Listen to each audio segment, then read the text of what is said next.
And this is where companies miss it. Leaders have to invest time to develop and deepen their relationship with their people, because they do not care how much you know until they know how much you care. There's a battle of this high turnover, because most of the techs, when I say tech, people who are on the lawnmower, on the weed eater, things of that nature, they're typically younger, and it's very hard to keep them motivated. Now, there are companies I've interviewed on this program. There's one up in Derry, New Hampshire, that has a 95% employee retention rate. And I've been there, and they, like, after you're there for 10 years, they give you a brand new truck, no strings attached. I mean, they have like an amazing retention rate, but they're rare. Most folks are, messaging me, griping and complaining that, so-and-so showed up and, for a week and then didn't even show up on Monday, or there's all kind of stories of alcoholism and, people drinking. And it's a tough industry to motivate people to go out and do lawn care, landscaping work. What's the solution to that? Yeah, that's a great question. We do deal with that in roofing and in landscaping. I think in the service industry, I mean, we know Mike Rowe has dirty jobs to show that there's a tremendous opportunity out there in the service industry. And so one of the keys that you heard me share at the LCR Summit is, and this is the key divider, between that company and dairy, which I would say has a really great culture. How do you get somebody to stay for 10 years to get a new truck? I know in year 3, they're not going, well, I'm going to stick it out because in 7 years, I'm going to get a truck. There has to be a culture, a program of culture, if you will, that in a strategic plan to grow and enhance that culture. One of the things that I shared that you heard was, and I wrote a book called Lead Like a Coach, a proven way to stimulate employee engagement and productivity. And that's what we all want with our landscaping companies, with our service industries, is we want engaged employees that are productive, that are highly productive. Because if our people are engaged and they're fully enthusiastic about what they're doing on a daily basis, even though it's a labor-intensive job, they're going to perform at a high level, and that's going to make our company even better. So we have to be intentional in creating that culture.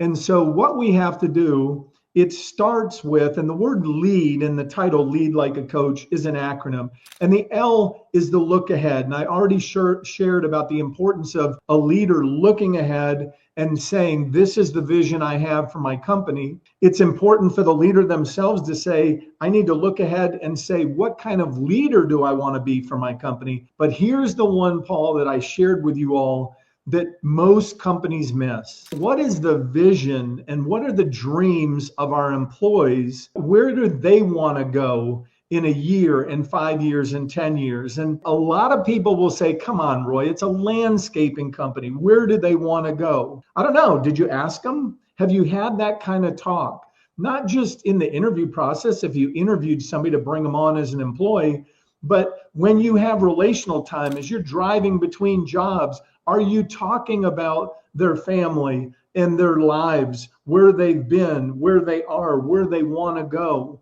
Because as leaders, if we understand where our people want to go, then we can lead them that way. Some people, whether it's in landscaping or roofing, what they want to do is, some people I just need a job. I need a check. I need to put money in the bank on Fridays. And that's okay. That's great. You're going to lead those people one way. But what if you have a young person come to you and say, I was mowing lawns as a kid. Now that I've graduated high school, I'm really not college material. I don't want to go to college. I would love someday to start my own landscaping company. Well, you're going to lead that person completely in a different manner. You're going to teach and coach them in such a way that you will eventually help them start their own landscaping company, or give them a piece or a different division or a different area or region so that your company can expand by unleashing this new leader. See, great leaders produce great leaders. And a lot of times we just want to produce results. We need results to continue to grow our business, but we also want to find those And sometimes they're unicorns. It's really hard to find people like that in an industry like landscaping or roofing and service industries. I get it. But when we find them, we have to really grow and develop that. And then, as I said, the E in lead is to equip them to perform with excellence. And the other part of that is to empower them. Now we're not going to micromanage them. We're going to empower them to do the job. And then the A in the word lead is to come up with some kind of scoreboard or scorecard to mutually hold that person accountable so you can teach them and coach them to be even better. And that's where the differentiator comes in. For the one who just wants the paycheck, it's like, hey, and again, and I'll go back to the L in a minute because I missed the key component, probably the most key component to it. But we want to have a relational leadership style that then says to that person who just wants to collect a paycheck, hey, I want you as an employee. We want to perform for excellence for our customers. We want our customers to tell other neighbors and other friends to use our company. For the person that you're leading that wants to have their own landscaping company, you're teaching them, you have to understand, this is why we do this, so that someday when you have your own landscaping company, you'll be able to do this and this and this.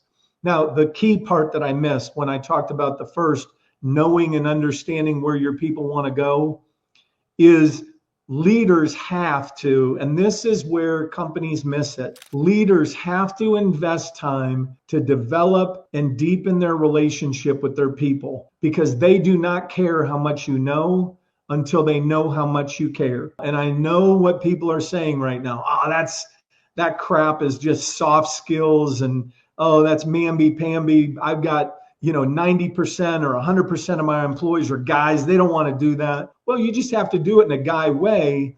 But if they know that you care about them and their family and you want to provide for them, you develop a level of relational trust so that when you have to coach them a little bit harder, that they know that it's simply coming from a place of caring about them and wanting what's best for them, not that you're being really hard and abusive to them. And two, if you have a good relationship as a leader with them, you're going to be a little bit less coarse and hard or harsh in how you deliver that message, because over time, when you develop that relationship, you do end up with care. And I've found out that when people who own companies, service industries, go to that level, you're going to have championship performance, because those kind of things, the knowing your people, having relationships with them, knowing where they want to go,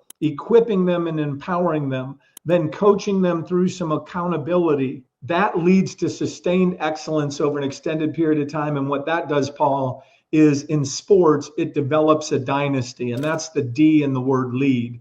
And a dynasty in business is you're sustaining excellence year after year after year. You're seeing a 10 or 20 or 30% growth in revenue, and you're seeing an expansion in the area that you're covering. Maybe you're able to move to a nearby city and add that into your portfolio of work. So it's a real process. It's a real system, but it's very relationally driven.